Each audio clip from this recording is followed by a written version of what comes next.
Hello everybody, here we are today talking about whose season could be coming to an end soon, the Boston Bruins, Carolina Hurricanes, or the Colorado Avalanche. So before we get on with that, please make sure to subscribe if you're new to me or hockey, whatever the case may be. That being said, let's get on into it. So we are nearing the finish line of the second round, and of course, looking at some of these series, it looks like they'll be coming to an end soon. Heck, the Carolina Hurricanes New York Rangers series looked like it was going to be finished after 3 games, but instead the Canes have been able to rally back and force a game 6.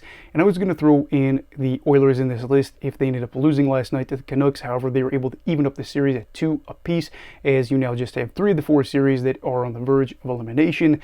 And now we get to talk about the odds of each team advancing that is currently in that elimination spot. So kicking it off, the Colorado Avalanche have the lowest odds of moving on at 10.7%. Then you have the Boston Bruins in the middle of the pack here at 18.5%. And then the team that was down 3-0 in the series, the Carolina Hurricanes, have the best odds at 26.3%.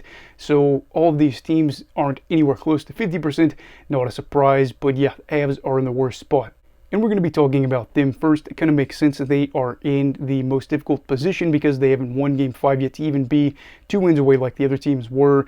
And seeing how they have to win 2 road games in Game 5 and in Game 7, going to be very difficult. And then you have to sandwich in the Game 6 game at home where, of course, they have to win, even get back to Texas. This kind of leads you to think that maybe this is going to be the end of the road soon for them. Very difficult for this team because of the fact that they ended up losing Valeri Nichushkin, and he is out for 6 months with the suspension, the second straight playoff appearance that he is going to be out for some of the postseason. I was going to do a video over that yesterday. Some things went on where I had to be busy throughout the day, but I really didn't want to tackle that subject anyway, and that's because it is a very hard thing to cover and try to be respectful, but also put the facts out there as they are. And there's still a lot of things that are up in the air, but regardless, they're losing Nichushkin, and then you have Devon Toews that was out for Game 4. You would love to have him back because, again, you don't want to be losing Nichushkin as well as Toews, a guy that plays a lot of minutes for them on the blue line. Things are not looking their way at the moment. And a weird thing too, if I read this correctly, the Avs have not led for a single second in this series because they won Game 1 in overtime.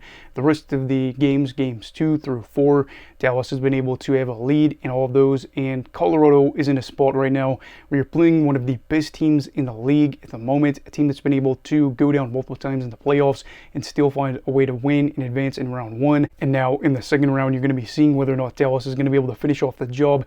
If I'm being honest here, out of all these teams, I do think Colorado fans should try to just enjoy what could be left of the season.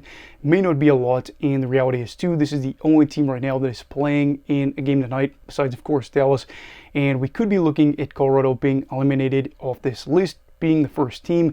Maybe not, maybe they live to see another day, but it does make sense why their odds are so low at 10.7%. Next up, you have the Boston Bruins. Boston is in a little bit better of a spot than Colorado because they only need 2 wins instead of 3, and conveniently Game 6 is going to be at the Garden, so you just have to win 1 game at home to force a winner-takes-all Game 7. But the bad news for the Bruins is they scored 5 goals in the first game of the series, and the following 4 games have scored 7 total goals, as they have not scored more than 2 goals in any of those games. And a weird thing too, this unfortunate, it's not really weird because it's happening thanks in part to them in a way, is the fact they're not able to stay out of the box. Now, I know some of these players and fans will kind of gripe about how they've been getting calls that have not gone their way. Some of these things, though, again, that we talked about in a recent video covering the Bruins, very easy penalties to avoid, too many men on the ice, hooking, things like that. You just have to watch out for it. And for a team that's not able to go out there and score a lot of goals at the moment, you want to avoid a lot of these big penalties. Brad Marchand is going to be out for probably Game 6. I mean, he was out in a do-or-die game in Game 5, so you'd have to imagine he might not play in this one. I don't really know, as he is dealing with an upper body injury. Not saying that he's going to go out there and be a hero for the remainder of the series, but he is an experienced veteran player that has a lot of playoff experience. It could help them out with some goal scoring, and we're going to watch out for that. And then Jeremy Swayman, I do think, is a positive right now in terms of what he could help the team out with and how they could get back into this series, as they're now just 2 wins away from moving on to the Eastern Conference Final. Swayman's numbers may not look incredible, especially games 2 and 3, but you have to realize too, Florida ended up scoring 4 power play goals in one of those games. They've been able to dominate at stretches of this series, and Swayman has had 3 games where he's got a save percentage above 927 or 927 and above. Looked really good the past 2 games, and I would say for Boston, Swayman's able to give them a 930 save percentage. got to go out there and score goals. Just scoring 2 goals against this Florida team is not going to be enough. Maybe you force a Game 7, but I very well could see a world where the Panthers are able to just score 4 goals and win the game. I don't know. going to be very difficult for Boston. But I will say, for Bruins fans, you are in a much better spot than Colorado at the moment at least, and maybe, just maybe, you can start daydreaming very slightly about moving on to the next round. And then finally, you have the Carolina Hurricanes. Carolina is a team that was down 3-0. It looks to be just the 5th team in NHL history to go on to the next round after they're down 3-0 in a series. Digging themselves out of this hole wasn't going to be easy, and at times I feel like they've made it very difficult for themselves. They are 1 for 20 on the man advantage, if I did my math correctly, for the series, and that is something that's going to be very weird if they continue to struggle on the power play but still win this series. And I think one thing with Carolina, you got to be able to get a lead and win comfortably. Yes, they had that 4-goal period in Game 5 where they were able to go back to Carolina thanks to it, but you had the Trouba goal for a bit there when it was shorthanded where it looked like maybe that was going to be the series-winning goal. I don't know if I trust them to be able to beat Shesterkin 2 games in a row, especially if they're not scoring on the power play, but they have been able to win the past 2 games, so maybe they could go out there and again be able to win in a close game, which is something they've been doing as of late, but we will have to see with that. But really, if we're just being honest, Carolina just needs 2 wins to move on to the next round, and they don't ask how, they just ask how many. And if you pick up 4 wins in a series, that of course means you're moving on to the next one. And for Carolina, yes, they might win some close games, or they might have some uncomfortably close games until they're able to break out in one period. Maybe they're even outplaying the Rangers at points in this series, and they're just not able to score off the power play. But if they are able to win the next 2, they will join a very exclusive club in hockey history and go on to a 2nd straight Eastern Conference Final appearance in their 3rd in 6 or 7 years as they look to claim their 1st championship. And I'm not saying it's going to be easy. Are they going to have Kochetkov? Are they going to have Anderson in it? Are they going to have a good game?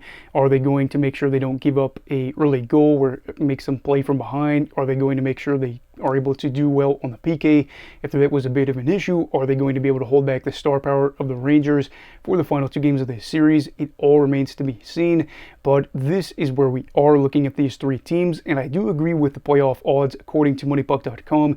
If who is going to go and move on, I would say for Carolina fans, be a little bit skeptical, but of course try to think of the positive. If you win Game 6, I do think that they have the odds to go on and win it. I picked Carolina in 7. Why don't you go out there and make me look good in this case? If New York wins, I'm not going to be upset about it, but if the Hurricanes won, I'd be right, and then Caniac fans would have a reason to be very thrilled watching the Eastern Conference Final. But yeah, that's basically the gist of it. You have 3 teams that their seasons could be done in the coming days, and if we're being honest, all 3 of these teams could be headed home. I would say that Boston maybe would be the most likely to say we are happy with the year we had.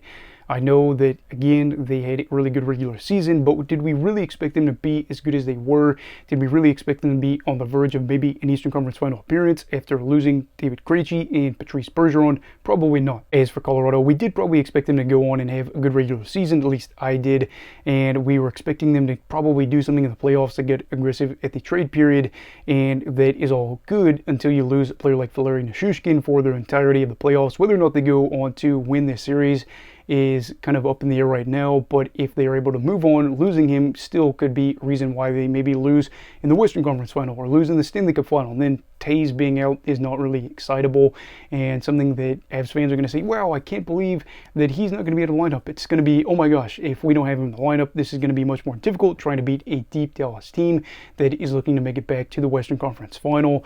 And I think that it's kind of middle ground where there's reason to be disappointed, but also you have to look at everything that's happened recently and say, well, some things didn't go our way. That happens on a yearly basis. This is the way it goes sometimes, and we just gotta accept that. And as for the Hurricanes, I do think they need to at least force Game 7 to even be happy with how the season could have gone. A second round loss is not going to cut it either way, but if they're able to make it 7 games against the team that won the President's Trophy and then lose it, and then let's say that the Rangers go on to win the Stanley Cup, they could say we took it the full distance against the team that ended up winning the championship, but we just weren't good enough as we ended up starting off the series slow. Carolina, again, kind of thrown in that category of Colorado where you'd be disappointed, but I do think that the Hurricanes should be a little bit more disappointed if they're not able to get past the Rangers. But again, the Rangers are a good team.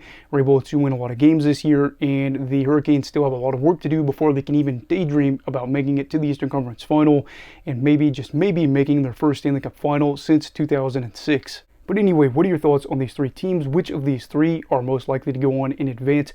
And do you think that maybe all 3 are able to get through and get to the Eastern Conference Final and the Western Conference Final? Leave your thoughts down below in the comments. Also, please make sure to like this video if you enjoyed it. Subscribe if you're new. Everybody stay safe, Have a great night, and you go a fuck yours. Goodbye, Brigadiers and Brigadettes. This is your captain signing off. Have a great night.